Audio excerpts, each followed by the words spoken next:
মাংস বনাম তেল নিদিয়াকৈ। ইয়াত অকল আলু, জলকীয়া আৰু পিঁয়াজ দি থোৱা আছে। এয়া পানী, ইয়াত ডাইৰেক্ট দি দিম।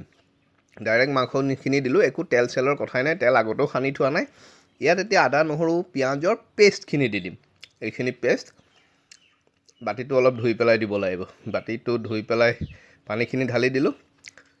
এতিয়া নিমখ, হালধি, মছলা মই পিছত দিম বাৰু, একেলগে দিও দিব পাৰি। বিলাহী আজি নাই, নহ'লে বিলাহী এটাও দি দিলোঁহেঁতেন। এতিয়া অকল বিলাহী আনিবলৈ আকৌ ওলাই নাযাওঁ আৰু। তো এয়া ঢাকনি লগাই এতিয়া থৈ দিম। মেইন কথাটো হ'ল ফেট লছৰ কাৰণে তেল, চেনি, ময়দা এৰিব লাগে, আমি জানো।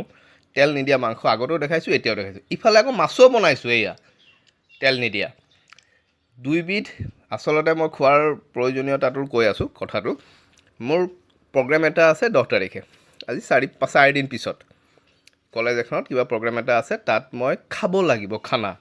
যিহেতু মই যাম, মোক তেওঁলোকে খুৱাব। তাত মোৰ কোৱান্টিটিটো বাঢ়িব, আৰু তাত মই ওস্তাদি মাৰিলে নহ'ব, তেল নিদিয়া নাখাওঁ, অমুক তেল দিয়া নাখাওঁ, এইবোৰ কৰিব নোৱাৰোঁ। মই যদি তাত ভাত মোৰ জোখত লওঁ, ওচৰত মোৰ লগত বেলেগ মানুহতো বহিব, তেখেতসকলৰ আফচোচত তেনেকুৱা বহুত কথা থাকে। গতিকে সিদিনা মোৰ খানাৰ কোৱান্টিটিটো বাঢ়িব। সেইকাৰণে মই কেইদিনমানৰ পৰা ভাতেই খোৱা নাই। চাওক, ফেট কমাবৰ কাৰণে কাৰ্বহাইড্ৰেট থকা বস্তু কমকৈ খাবলৈ কোৱা হয়। মোৰ যিহেতু ফেট নাই, মই এতিয়া কাৰ্বহাইড্ৰেট যিহেতু একেবাৰে খোৱা নাই, মোৰ মাচুলো কমি যাব। মাচুলখিনি যাতে নকমক, জোখতে থাকক, সেইকাৰণে মই প্ৰটিনৰ পৰিমাণটো বঢ়াই আছোঁ। মানে কাৰ্বহাইড্ৰেটৰ জেগাত মই প্ৰটিনহে বেছিকৈ খাই আছোঁ। সেইটো আপোনালোকে কৰিব নালাগে।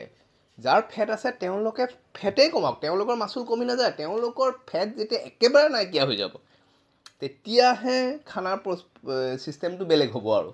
গতিকে এতিয়া আমাৰ কথাটো হ'ল, আমি কাৰ্বছ থকা বস্তু যিমান পাৰোঁ কমকৈ খাম। তেল, চেনি, ময়দা একেবাৰে নাখাওঁ। চব বস্তু বনাব পাৰি, সেইটো আমি জানো। গতিকে আমি চব খাম। তেল নিদিয়াকৈ বনাবলৈ আমি জানো, তেল নিদিয়াকৈ বনাই খাম। কথাটো সিমানেই। আমি ধনী মানুহ, আমি হাই ষ্টেণ্ডাৰ্ড, মই শুনি থকা কথা এইবোৰ। গতিকে আমাৰ ষ্টেণ্ডাৰ্ডটো অলপ হাইটো। আমি মানে এই তেল চেল নোহোৱাকৈ খাব নোৱাৰোঁ, তেনেকৈ বহুতে কয়। কিন্তু তেলটো চবেই খায়, হাই ক্লাছ, ল' ক্লাছ, মিডিল ক্লাছ, চবেই তেল খায়। তেলটোত ষ্টেণ্ডাৰ্ড নাথাকে। ষ্টেণ্ডাৰ্ড থাকে আপুনি হেল্ডি হৈ থকাটোত। What is luxury life? Stay healthy after 40। গতিকে এয়া তেল নিদিয়া কালাৰ চাওক হৈ যোৱাৰ পিছত। চব বনাব পাৰি, আমি জানো।